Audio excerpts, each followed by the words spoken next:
Hello traders, কেমন আছেন সবাই? আশা করি সবাই অনেক ভালো আছেন। অনেকে আমাকে আজকে ইনবক্স করেছেন যে ভাইয়া আপনি আজকে কি রেঞ্জ ক্যালকুলেশনের ট্রেড কেন দেখালেন না? ওকে, সো আমি সেটা দেখাচ্ছি। আজকের দিনের যে ওপেনিং ছিল সেটা এখান থেকে ছিল এইটা। ওকে, সো মার্কেট যখন এখান থেকে ওপেন হয়েছে, ওপেন হলে আমাদের যে রেঞ্জের কাজ ওপেন হওয়ার পরে সেটা আমাদের এই ঘটনাটা ঘটেছে এই জায়গাতে এসে এইখানে। সো আমাদের যখন এই ঘটনাটা এখানে ঘটেছে, সো আমাদের এখান থেকে ট্রেড ছিল হলো মার্কেটের এই জায়গাতে। ওকে, সো এখান থেকে আমাদের একটা আপে ট্রেড ছিল। তারপরে এখানে আমাদের কোনো ট্রেড ছিল না, এখানে ছিল না, এবং এখানে যদি দেখাই, আচ্ছা ওকে, এই ট্রেডটা যদি আমরা দেখাই আপে ট্রেড, সো এখানে আমাদের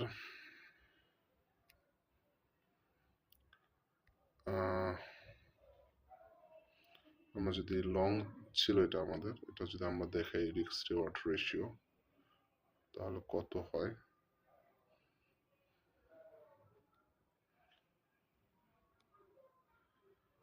এইটা আমাদের এই পর্যন্ত আমাদের হিসাব কিতাব থাকতো, সেখানে প্রায় 7.8 একটা রিস্ক রিওয়ার্ড রেশিও ছিল। এরপরে আমাদের একটা ট্রেড ছিল এইখানে, এখান থেকে ডাউনে। ওকে, এবং এটা একটা হিউজ মুভ এসেছে। সো সেটা যদি দেখাই আপনাদের, এখান থেকে যদি একটা সেল ট্রেড হয় শর্ট,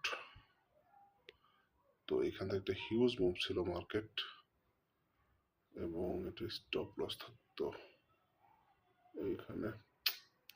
মোবাইলে ড্র করা অনেক ঝামেলা। ওকে, সো এটা আমাদের এখানে একটা শর্ট ছিল।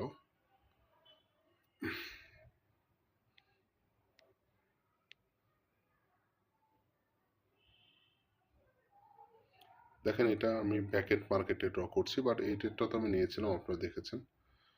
আর এটা ব্যাকএন্ড মার্কেটে ড্র করছি, মানে অলরেডি মার্কেটে ঘটে গেছে। সো এটা জাস্ট আমি দেখাচ্ছি যে আপনি যদি রেঞ্জ ক্যালকুলেশন করেন, আপনি কত বড় বড় আসলে ট্রেড নিতে পারবেন আর কি। ওকে, এটা এই পর্যন্ত আছে, এবং এটা 13.33।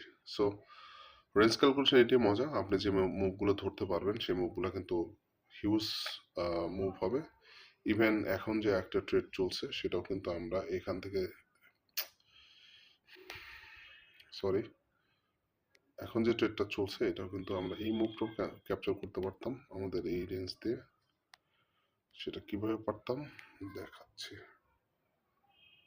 একটু মেজারমেন্টটা নিয়ে নিই।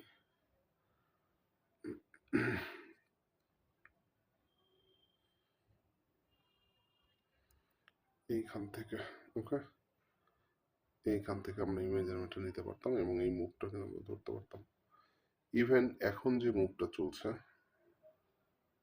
এটা অবশ্য প্রথমটা আমাদের টেকনিক্যালি হয় না, বাট এইটা আমাদের টেকনিক্যালি হয় এইখানে, এই যে এই গ্রিন ক্যান্ডেলে।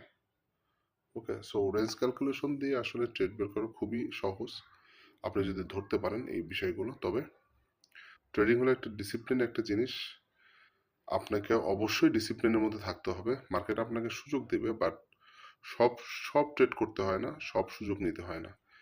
ওকে, লস হলে লস, প্রফিট হলে প্রফিট। দিনে সর্বোচ্চ বেস্ট সেট আপে সর্বোচ্চ 3টা, তবে 1টা থেকে 2টা করলে বেস্ট। মানে এই 1:8 মুভমেন্টের একটা ট্রেড যদি আপনি পান, আর কি লাগে? সো আশা করি বুঝতে পেরেছেন। রেঞ্জ ক্যালকুলেশন নিয়ে যদি আপনাদের আরও কোনো কোশ্চেন থাকে আমাকে ইনবক্স করতে পারেন, এবং আমাকে কিন্তু আমাদের যে গ্রুপ আছে, বায়োতে লিঙ্ক দেওয়া আছে, সেখানে জয়েন করতে পারেন, সেখানে বিস্তারিত দেওয়া আছে। ধন্যবাদ সবাইকে সাথে থাকার জন্য। সবাই অনেক অনেক ভালো থাকবেন।